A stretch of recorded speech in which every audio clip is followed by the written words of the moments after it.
जैसा कि आप सब जानते हैं कि जम्मू कश्मीर के प्राइवेट स्कूलों की फीस फिक्स करती है एफएफआरसी। ध्यान से सुनिएगा, ये प्रेस कॉन्फ्रेंस में स्पेशल उमर अब्दुल्ला साहब जो ऑनेबल हमारे सीएम साहब है, ऑनेबल स्कीना इट्टू मैडम जो एजुकेशन मिनिस्टर है, और हमारे एलजी साहब ऑनेबल मनोज सिन्हा साहब, ये आप सबके लिए, और चीफ जस्टिस हमारे, ये उनके लिए स्पेशल प्रेस कॉन्फ्रेंस है, जरूर सुने।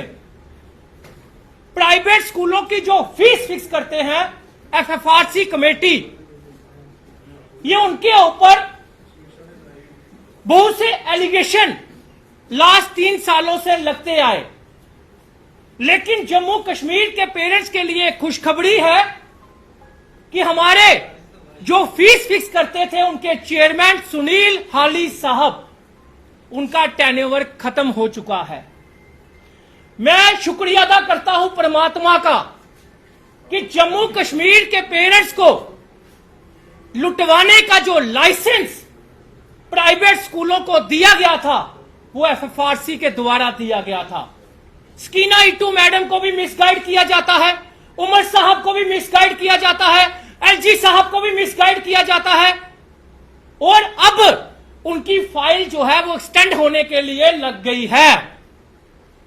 मेरी हाथ जोड़कर विनती है जम्मू कश्मीर के पेरेंट्स की तरफ से, कल आपने एक ऑडियो भी देखी वायरल होते हुए, हाथ जोड़कर विनती है मेरी कि सुनील हाली साहब की जो फाइल है वो एक्सटेंड ना किए जाए और जम्मू कश्मीर के पेरेंट्स को लुटने से बचाया जाए। मैं ये क्यों कह रहा हूं? मैं ये अपनी मुंह जुबानी नहीं कह रहा, आप कमेंट पढ़ लीजिएगा कंप्लेनेंट को कैसे हरास किया जाता है। देखिए, सबसे पहले मैं आपको ऑर्डर बताता हूं जो हमारे ऑनेबल जस्टिस, पहले सुनील हाली साहब से जो पहले अतार साहब थे, जो ऑनेबल जस्टिस अतार साहब, जो मैं कहूं बहुत ज्यादा हॉनेस्ट थे, उन्होंने बहुत ही ईमानदारी से ऑर्डर जो है वो फिक्स किए थे। उन्होंने एक स्कूल का ऑर्डर फिक्स किया 2021 में, 12/7/2021 में, वो ऑर्डर के हिसाब से फीस जो है उस स्कूल की फिक्स होगी। अब हमारे साहब सुनील हाली साहब और एफएफआरसी कमेटी जो वहां पे 5 से 10 लोग जो हैं, जो हेड असिस्टेंट, जूनियर असिस्टेंट, कुछ क्लरिकल जॉब में है, कुछ आरईटी टीचर वहां पे बैठे हुए हैं, उन सब पे ये एलिगेशन है, सिर्फ 3 मेंबर को छोड़कर। वो 3 मेंबर छोड़कर मैं कौन से बोल रहा हूं? Director education Jammu, commissioner secretary और जेके बोस के मेंबर, क्योंकि ये 3 मेंबर बार बार चेंज होते रहते हैं, इसलिए मैं इनका कसूर नहीं दे सकता। बाकी जो सुनील हाली साहब ने है, ऑर्डर एक आता है उनके पास फिक्स होने के लिए। देखिए, मैं क्यों एलिगेशन लगा रहा हूं कि सीबीआई की जांच हो, क्योंकि ये 5-10 हजार रुपए का मसला नहीं है, ये 5-10-20 करोड़ रुपए का मसला नहीं है, ये 1000-2000 करोड़ रुपए का मसला है, ये 1000-2000 करोड़ रुपए का नेक्सस है जो कि सीबीआई की जांच होनी चाहिए। वो जांच क्यों होनी चाहिए, आप मुझे बता दीजिए कि अगर आप भी ऑनेबल जस्टिस और रिटायर्ड जस्टिस चेयरमैन की चेयर पे बैठे हो, अगर आपके पास कोई स्कूल फीस फिक्स करवाने आता है, तो आप देख सुन के फीस फिक्स करोगे या अलादीन का चिराग बनके, या प्राइवेट स्कूलों का अलादीन का चिराग बनके, वही कह रहा अली बाबा डैश डैश खुल जा सिम सिम, वो हिसाब सुनील हाली साहब ने किया कि जो प्राइवेट स्कूलों ने बोला वही फीस फिक्स कर दी। वो कैसे मैं एलिगेशन लगा रहा हूं, मेरे पास प्रूफ है। जब सुप्रीम कोर्ट ने एडमिशन फीस बंद की थी तो वहां पे नाम दिया गया न्यू एंट्रेंट एनुअल फीस। मुझे आप बता दीजिए, सुप्रीम कोर्ट एडमिशन फीस बंद करती है, आप उसका एनुअल का नाम चेंज कर, एडमिशन का नाम चेंज कर न्यू एंट्रेंट एनुअल फीस जो है वो 10 से 15 से 12 से 8-8 हजार रुपया एनुअल फीस जो है वो फिक्स कर देते हैं। किस बिहाफ पे फिक्स की गई, किस बिहाफ पे जम्मू कश्मीर के गरीब मजलूम मध्यम वर्ग के पेरेंट्स को लूटा गया? अरे अमीरों को कोई फर्क नहीं पड़ता होगा, लेकिन जिनकी ईमानदारी की कमाई है उनको फर्क पड़ता है।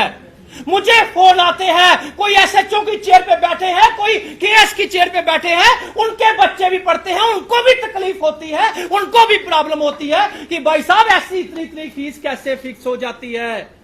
मैं आपको बता दूं कि विदाउट पेरेंट्स की कंसेंट के एक पैसा भी फीस नहीं बढ़ा सकते। तो सुनील हाली साहब ने, ये आपके सामने सबसे बड़ा प्रूफ है। एक स्कूल जो बड़े मजे से चल रहा था, कोई उसकी कंप्लेंट नहीं थी। मैं स्कूल के खिलाफ नहीं हूं, मैं खिलाफ हूं एफएफआरसी ने। जब अतार साहब, ऑनेस्ट अतार साहब ने एक फीस फिक्स की थी 2021 तक स्कूल की, उस स्कूल को कोई प्रॉब्लम नहीं थी। लेकिन 2021 से 2024 तक, तो 2029 से 2024 को सुनील हाली साहब उसको पास करते हैं और सीधे न्यू एंट्रेंट फीस 6 से 7 से 8 हजार रुपया फिक्स कर देते हैं। भाई साहब, जब किसी स्कूल को कंप्लेंट नहीं थी, वो 800 रुपया फीस लेता था और 1200-1300 रुपया एनुअल चार्जेस लेता था। उस स्कूल को कोई प्रॉब्लम नहीं थी। आपने 7000 6000 कैसे एनुअल फिक्स कर दिया। और फिर ऑर्डर में कितने अच्छे तरीके के साथ सफाई दी जा रही है। मैं क्यों बोल रहा हूं सीबीआई की जांच होनी चाहिए? मैं इसलिए बोल रहा हूं, इन्होंने सफाई क्या दी है? इन्होंने ये सफाई दी है कि स्कूल वाला आया, उसने हमने प्रपोज किया, हमें ये प्रपोज किया कि मैं ट्यूशन फीस इतनी लेता हूं, मैं एनुअल चार्जेस इतना लेता हूं और मेरी फलानी फीस जो है न्यू एंट्रेंट फीस वो इतनी कर दीजिए।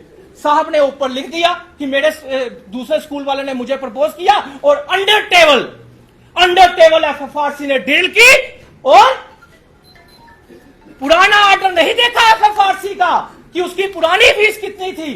जो स्कूल ने प्रपोज किया उसी को देखते हुए साहब ने फीस फिक्स कर दी, जबकि 5, 10, 15% से फीस इंक्रीज नहीं होती थी। यहां पे तो 100% एनुअल चार्जेस, न्यू एंट्रेंट फीस जो है वो फिक्स कर दी। किस बेस पे की? ऐसे 100 ऑर्डर हैं, इसी एक ऑर्डर पे 50 क्वेश्चन बनते हैं, इसी एक ऑर्डर पे। इसलिए मैं कहता हूं, वहां पे जो हेड क्लर्क हैं, कल आपने देखा एक ऑडियो वायरल हो रही है, एक पेरेंट्स बेचारा कंप्लेंट करता है, बड़ी मुश्किल से हिम्मत करता है, गुंडे बदमाशों के स्कूल के खिलाफ वो कंप्लेंट करता है या किसी भी माफिया के स्कूल के खिलाफ वो कंप्लेंट करता है, तो उसको धमकी दी जाती है और कहा जाता है तू मुझे दाड़े मार रहा है। ये एक मुद्दा नहीं है। हमारे सोहेल दार साहब जो कश्मीर के एक पेरेंट्स थे, उन्होंने जब कंप्लेंट की, यही अरविंद गुप्ता जिसकी कल ऑडियो वायरल हुई, उसने भी कंप्लेंट की, तो सुनील हाली साहब ने डीजीपी साहब से एक एप्लीकेशन दिलाई, डीजीपी साहब को एक एप्लीकेशन मार करवाई और उसके ऊपर उसको पुलिस बीच में इन्वॉल्व कर दी गई।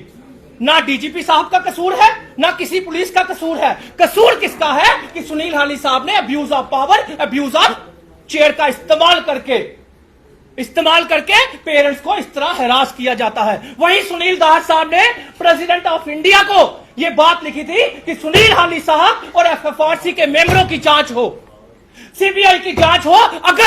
अगर सोहेल दार गलत निकलता है तो सोहेल दार को जेल में डाला जाए, नहीं तो इस एफएफआरसी कमेटी को जेल में डाला जाए। क्यों जांच नहीं हुई? जब अपना प्रेसिडेंट ऑफ इंडिया को कंप्लेंट गई, वहां से होकर सरकार के पास आई।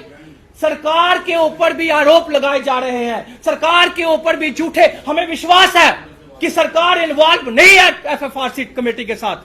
सरकार को नहीं पता कि एफएफआरसी ने 3 सालों में कितनी धांधली की है, किस तरह आंखें बंद करके ऑर्डर पास किए हैं। अरे भाई, मजलूम और गरीब पे ऑर्डर आप ही पढ़ लीजिए। आप 10 से 20 हजार रुपया सैलरी लेते होंगे, आप बड़ी मुश्किल से अपने बच्चे पढ़ाते होंगे। जब आपके बच्चे की 1 साल की फीस होगी 600 रुपया, दूसरे साल न्यू एंट्रेंट फीस 6000 हो जाएगी, तो आप भी सोचोगे यार ये क्या हो रहा है, मैं कहां से दूंगा। तो ऐसे मैं कहना चाहता हूं उसकी नाइट उमर अब्दुल्ला एलजी साहब से कि सुनील हाली साहब की फाइल एक्सटेंड मत कीजिएगा और एक जबरदस्त इंक्वायरी बिठाई जाए, एजेंसियों की जांच हो। एफएफआरसी का 1000-2000 करोड़ का टैक्स जो है वो हम प्रूफ देने को तैयार है। सोहेल दार जो एजुकेशन एक्टिविस्ट है श्रीनगर का, वो प्रूफ देने को तैयार है। लेकिन एक बार इंक्वायरी करवाइए तो सही। अगर सरकार जांच में, सरकार इसमें इंटरेस्टेड है। सरकारी स्कूल हर साल जो है एक मुहिम चलाते हैं कि सरकारी स्कूलों में अपने बच्चे दाखिल करो, पूरा इंफ्रास्ट्रक्चर है, पढ़ा लिखा स्टाफ है और हर चीज सुविधा है। ऐसे धांधली करने वाले स्कूलों का एक ही राज है कि सरकारी स्कूलों सर देखिए, बच्चे पढ़ाया जाए। देखिए मैं आपको बता दूं इसका इलाज क्या है। हमारे देश के प्रधानमंत्री जी और हमारे देश के मंत्रिमंडल जो है, जो पार्लियामेंट में जितने भी एमपीज, जितने भी लीडर वहां पे बैठते हैं, उन सबको सीखना चाहिए, ट्यूशन लेनी चाहिए नेपाल से ट्यूशन लेनी चाहिए कि नेपाल नई गवर्नमेंट बनते ही उन्होंने निजी स्कूल बंद कर दिए, लेकिन यहाँ के मंत्री, यहाँ के लीडर प्राइवेट स्कूलों में जाके रिबन काटते हैं। सर सुनिए ना, आप पूरी तो सोचिए अगर कि सुनिए, ये नो प्रॉफिट नो लॉस है, ये बिजनेस नहीं है। सुप्रीम कोर्ट ये कहता है, रूल्स 2002 कहता है कि प्राइवेट स्कूल जो है वो बिजनेस नहीं है, नो प्रॉफिट नो लॉस पे चलाने होते हैं। तो इसका बिजनेस, ये बिजनेस आप नहीं बना सकते। इसी तरह नेपाल, जिस तरह नेपाल ने स्कूल बंद किए, इसी तरह निजी स्कूल जो है, प्राइवेट स्कूल जो है, हमारे देश में भी अगर बंद कर दिए जाएं तो हिंदुस्तान से बढ़िया वैसे भी कोई मुल्क नहीं, कोई कंट्री नहीं। हिंदुस्तान के हम रहने वाले हैं, हमें गर्व है। लेकिन जब पूरे वर्ल्ड में एजुकेशन फ्री है, जब पूरे वर्ल्ड में इक्वल एजुकेशन है, जब पूरे वर्ल्ड में क्वालिटी एजुकेशन है, जब मिनिस्टर का बच्चा, लीडर का बच्चा, तहसीलदार का बच्चा, जब आम आदमी का बच्चा, रेडी वाले का बच्चा इक्वल एजुकेशन लेता है, तो हमारे देश में क्यों नहीं ऐसा किया जाता? जी, मेरा सवाल है कि इंफ्रास्ट्रक्चर है, सरकारी स्कूलों में पढ़े लिखे टीचर है, सब सुविधा दी जाती है, ऐसे मनमानी को रोकने के लिए एक ही विकल्प है कि सरकारी स्कूलों में बच्चे दाखिल कराएं और प्राइवेट का बाइकआउट करें। देखिए, ऐसी सरकारें ही नहीं चाहती। अगर सरकार चाहे तो मैं धन्यवाद करता हूं एक एमएलए का, मैं धन्यवाद करता हूं उस कश्मीर के एमएलए का जिसने आवाज उठाई थी कि जितने भी हमारे एमएलए, सरपंच, कॉर्पोरेटर, जितने भी गवर्नमेंट मुलाजिम हैं, टीचर्स हैं, सबके बच्चे गवर्नमेंट स्कूलों में पढ़े, तो ऑटोमेटिकली जो आम आदमी है वो भी अपने बच्चे स्कूलों में, गवर्नमेंट स्कूलों में भेजेगा। क्योंकि वो जब डीसी का बच्चा, मिनिस्टर का बच्चा गवर्नमेंट स्कूल में जाएगा, वहां एसी भी लगेगा, वहां इंफ्रास्ट्रक्चर भी अच्छा होगा, तो सभी। लेकिन सरकारें ही नहीं चाहती। ये मैं जम्मू की सरकार की, जम्मू कश्मीर की सरकार की बात नहीं कर रहा, सेंट्रल सरकार ही नहीं चाहती, चाहे वो कांग्रेस की सरकार रही हो, चाहे वो भाजपा की सरकार रही हो। एजुकेशन माफिया के साथ हाथ मिलाकर चला जाता है, हाथ मिलाकर अंडर टेबल डीले होकर चला जाता है। प्रधानमंत्री फंड्स में पैसा स्कूलों का भेजा जाता है। इसी वजह से एजुकेशन माफिया के खिलाफ कोई भी एक्शन नहीं लिया जाता।